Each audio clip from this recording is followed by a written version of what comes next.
Driving past a flat Nebraska field or a quiet brick downtown, it's easy to see the landscape is fixed, but right beneath the pavement lies a 12,000-year archaeological record of human survival.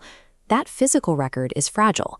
A century of extreme prairie storms, urban expansion, or even a few poorly planned renovations can erase the physical evidence of civilizations that came before us. To stop this steady erasure, the federal government passed the National Historic Preservation Act of 1966, creating the National Register of Historic Places. The National Register functions as a curated defense system, a catalog designed to lock down these physical layers of the past before they disappear.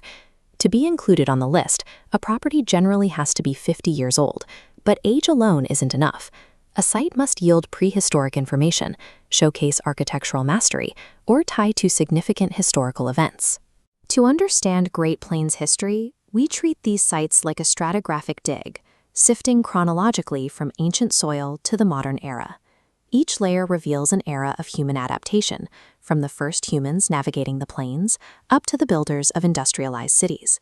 The National Register allows us to read this timeline directly from the earth. Every structure saved provides physical proof of how we evolved to survive here. At the absolute bottom of our timeline are the hunter-gatherers. The Logan Creek site, for instance, holds camp layers that prove humans were successfully navigating the harsh terrain between 6,000 and 4,000 BC. Moving up a few strata brings us to the Linwood and Bellwood sites. Here, the Pawnee engineered massive earthlodge villages along the river terraces, supporting hundreds of people. These lodge sites are critical because they capture an exact frozen window in time, the moment native tribes first acquired European goods, horses, and guns. Protecting these seemingly empty fields satisfies the register's criteria for yielding important information. They offer archaeologists the only physical evidence available for an unwritten past. Digging further up reveals the arrival of European pioneers, and with them, the architecture of raw frontier survival. Out on the plains, timber was scarce. Settlers had to rely on the earth itself to build their homes, carving blocks of sod straight out of the prairie. By 1860, vital infrastructure began to appear.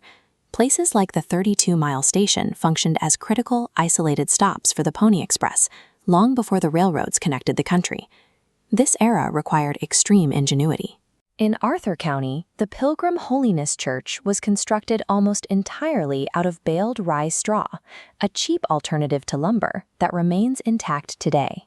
These frontier sites fulfill the register's requirement for preserving spaces tied to significant events and people.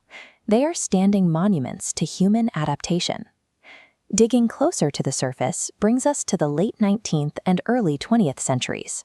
Here, the struggle for survival gave way to permanent industrial booms.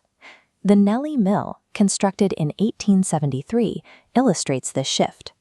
By harnessing the Elkhorn River's water power, the mill produced enough flour to export throughout the United States and Europe. That industrial success generated immense wealth, which funded grand, permanent architectural masterworks across the state. Small outposts ballooned into vibrant cultural hubs. Facilities like the Hastings Chautauqua Pavilion could gather up to 3,500 people at a time for music and political discussion. Representing the top layer of our dig, these ornate structures fulfill the register's criterion for protecting architectural mastery. But simply making the list doesn't protect a building forever. Properties must actively maintain their integrity of location, design, and materials, which takes constant labor. To make that possible, federal tax laws provide significant financial credits for the active rehabilitation of historic, income-producing buildings. The National Register transforms history from an abstract idea into a physical reality. By protecting everything from Pawnee soil to pioneer straw and Victorian brick, we guarantee that the physical evidence of our shared timeline remains standing for the next generation to explore.